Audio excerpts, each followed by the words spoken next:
going on, everybody? Man, Mike is back with another video. Back here with the Ahsoka episodes 1 and 2 review. Yes, instead of splitting it up between 2 episodes, I thought I would just do the whole special premiere in one fell swoop.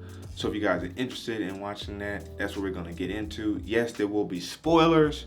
There's one specific issue that I had with the first episode, and I think some of us, or a lot of us, are probably going to take issue with that as well.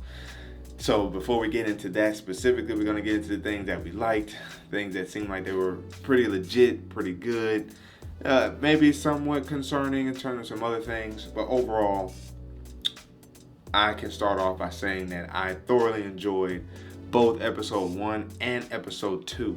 Now, before the shows actually dropped, we know and heard that a lot of people, not a lot, a few people, influencers and just regular people, got to see the first 2 episodes like last week. And one of the speaking points was that the first episode was like long or slow or boring. And upon watching it myself now, I'm trying to figure out where it was so slow at, because it seemed like it did a great job of pacing itself, of establishing where we're going over the course of the next 6 episodes, meaning talking about episode 1. And we got a lot of lightsaber fights throughout the first 2 episodes overall. So I'm trying to figure out what was exactly slow. The dialogue seemed like it was fine to me. Very, very much so felt like Rebels live action, which I don't think is a bad thing, because these characters are all literally ripped right out of the Rebels series, and this is a continuation of that. And to see where Ahsoka is and how dominant yet very poised and sophisticated you get from Rosario Dawson's performance as Ahsoka, I mean, it was like, yo, thank you for bringing that here. That same essence that we got to feel from her in Boba Fett and essentially Mandalorian, right? So really, really, really good to see Ahsoka still handle very well the artistic vision and replication of her look from Rebels, knowing that she's a little bit more mature, of course. Given the time range, she's somewhere between 45 and 50 probably, so she's gonna be a little bit older from that perspective, but she still got it, yo. She still got it. She was nice with the blade, you know what I'm saying? So Ahsoka was very, very well handled. I will say maybe they did a little bit too much with her cross arms pose. That is her vibe. If you follow her way back to Clone Wars, that definitely was kind of like how she was. But so I feel like they could have laid off a little bit, but nonetheless, when she was just kind of chilling, striking a conversation with Hera or whoever, she was doing this, and it was still nice to see. So hopefully they don't belabor us with her arms crossed that often. Speaking of which, Hera Syndulla, also good to see her call back. Good to see her around. Still feels like Hera from Rebels, seeing her, if you will, intuition, her motherly instincts kick in with Sabine, and not necessarily mother to Ahsoka, but you see her being a good mediator between them two, and one of the best for Sabine ultimately, but knowing that Ahsoka's gonna need help on this journey.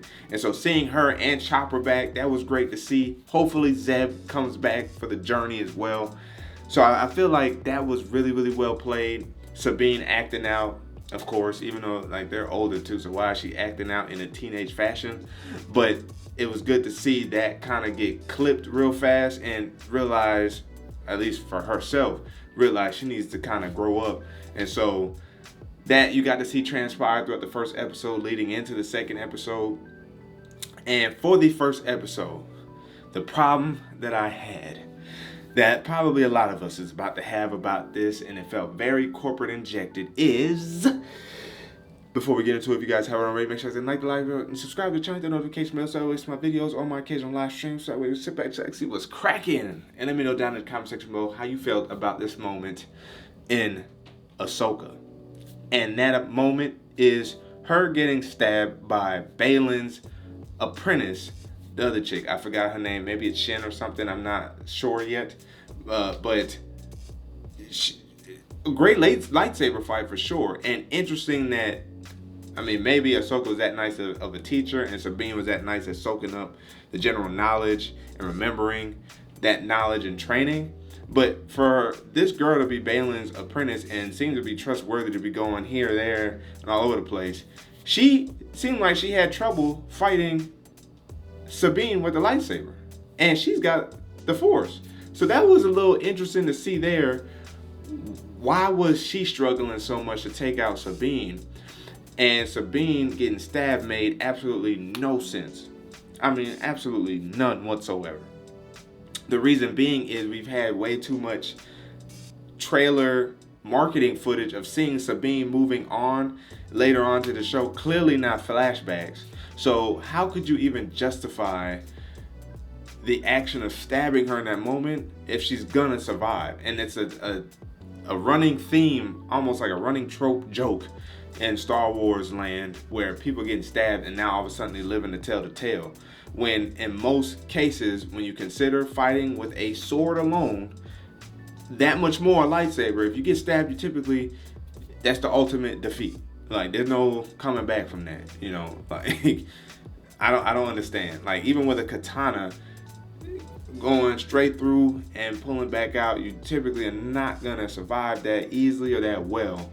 And so, granted, Star Wars, we got different type of tech and all that, back to technology, what have you. Guardians of the Galaxy Volume 3, healing packs step in and essentially assist in healing her. And they I will say they pretty much did a good job of not really staying on that. Like, she got stabbed, she got put in a little hospital and was healed up relatively quick. So they didn't really make a big deal out of it, other than she needed some time to heal. And during that process, she healed, had a great conversation with the droid, I forgot his name, and then also came to the realization that she needs to step it up.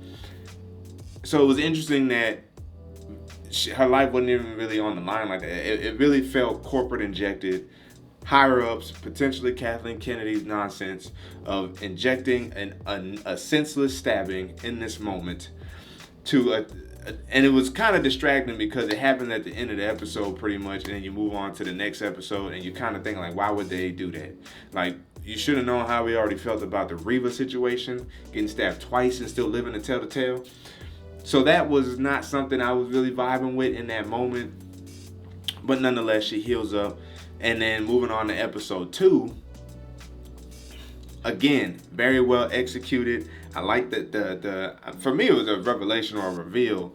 I didn't realize that old girl was a Night Sister that, you know, Ahsoka fought back in the Boba Fett days. I didn't know she was a Night Sister. That was revealed in the first episode of her being a Night Sister. And then you get to see the Night Sister action in the second episode, and them going to, you know, the super satellite GPS compass coordinates situation where they could pinpoint where Thrawn basically is.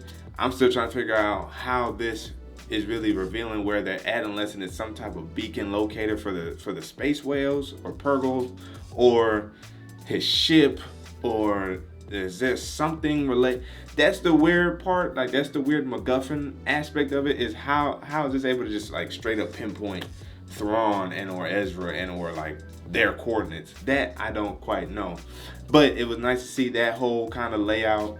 And of course, Ahsoka going to find some more information about the whereabouts, since they had the holocron stolen from them from the first episode, because Sabine didn't listen to Ahsoka, got in a fight, got stabbed, and lost the map. They ended up with the map, exposed it to themselves so they could go find what Thrawn is. So Ahsoka's trying to figure out where to find them. Sorry I had to catch all up real fast like that. But then amongst doing that, they ran into a little semi-small rebel group that seemed like they're with the Empire, that was, I don't want to say necessarily hiding some type of assassin, which may or may not be the fifth brother from Obi-Wan, because this does take place about 5 years or so, I think, after Obi-Wan, or right in that time frame of the Obi-Wan show. And in that show, we got to see, you know, Han from Fast and the Furious play, I believe, the fifth brother of the Inquisitors. So that could be him. I don't think it's Barriss Offa. She would probably be a little bit. It seemed like it was a dude, so I don't think it's Barriss. But it would be interesting if we see Barriss later on. But that fight was awesome. Ahsoka's been nice to the Blaze. The little moment she's had to bust it out, do her thing, she's been nice with it. So it's been good to see there. call back to the first episode, how fast we got right into lightsaber action when Balin and his apprentice basically stormed this cruiser, if you will. They literally played out a scene that was very, very similar to Darth Vader at the end of Rogue One trying to get the information that made it to Leia, at the end. So that was pretty interesting. Again, cool to see. Moving back into the second episode, Sabine suits up Mandalorian style, cuts her hair back to the bob, and then goes with Ahsoka on this journey. I think that was really, really well executed. I think the second episode was really, really good. It was about 12 minutes shorter. Excuse me. It was about, than the first episode. First episode was 56 minutes. Second episode was 44. And what I'm hearing is the third episode is like 34 minutes. So it's like we get another drop in time, around 10 minutes. So I'm thinking that if we recall the marketing footage where Balin and Ahsoka fight in that little compass world between worlds looking location, I think that's going to happen in the next episode for it to be 34 minutes, because that usually means we're going to get a lot more action, a lot more straight to the point stuff before, giving us another 10 minutes back and being like a 40-minute episode type deal again for episode 4. But I think episode 3, we're going to get that fight between Balin and Ahsoka. Whether or not he lives, we'll see. We know that, again, sorry to his family, Ray Stevenson did pass away, shortly after, doing the Ahsoka first season. But along with that, how much more does he have to play in the story along with his apprentice? So that's going to be something interesting to see. But I think that's going to happen in the third episode. I think if I want to cause a theory or prediction, that's what I think is going to happen. Of course, marketing footage, Sabine gets another fight with the apprentice chick. So that's going to be interesting to see again. I want to know if that was the fifth brother, though, that was the Inquisitor that Ahsoka fought, because that was a good fight. That was cool. Dave Filoni knows what he's doing with the Jedi stuff and with this show. One of the things I want to say about the show overall, since I pretty much summed up what both episodes was about, it feels like there's a clear direction and clear specificity towards what they're trying to get done. There's no sporadic here and there scatterbrain. No, we are on a mission for this. This is what we're doing. This is where we're going. That's it. And I really like that aspect, because it feels like we're going somewhere with the show. It's purposeful, and Dave Filoni is very great at telling stories. And when he gets to helm much of the writing, I think we're going to see the fruits of his labor. And this is a show that should be able to bring some love back to the Star Wars universe as a whole. And hopefully that, we'll see some more testosterone or male figures, because I already know that's going to be another complaint from certain individuals in the Star Wars community. Because yes, it is kind of very female driven, considering you got Ahsoka, Sabine, the Night Sister, Hera, the Apprentice. Those are just 5 that I named right there that I could think of offhand. And that doesn't include whether or not Barriss pops up or any other figures. But then you only got one guy so far in Balin. The droid doesn't necessarily count. We don't 100% know if Ezra's popping up yet. And then Thrawn may show up. So out of that, you could say 2 or 3 are probably for real, with Thrawn.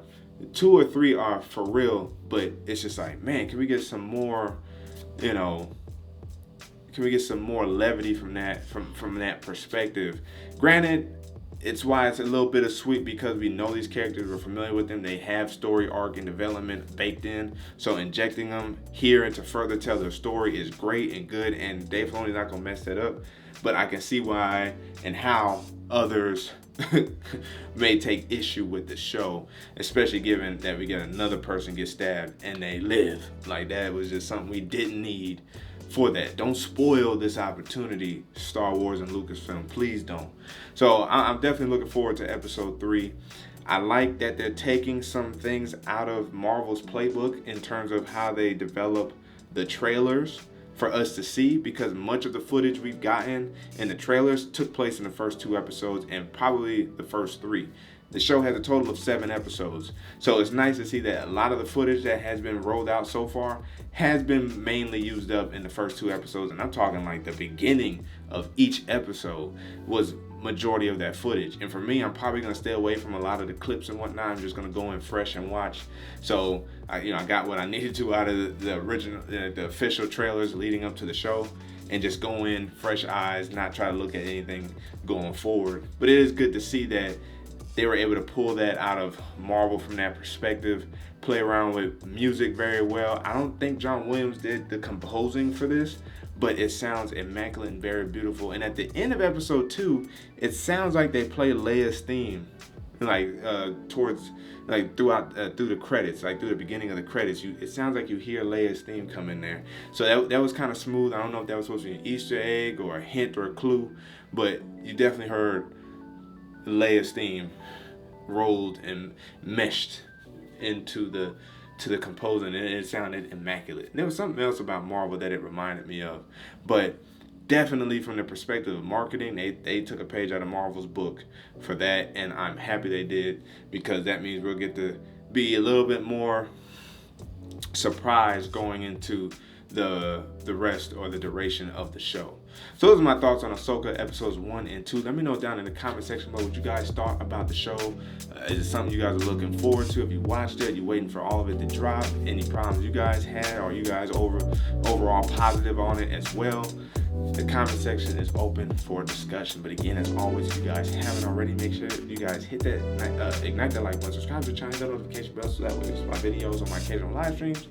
So that way we can sit back and see what's cracking. I'm your man Micah, signing to the next video.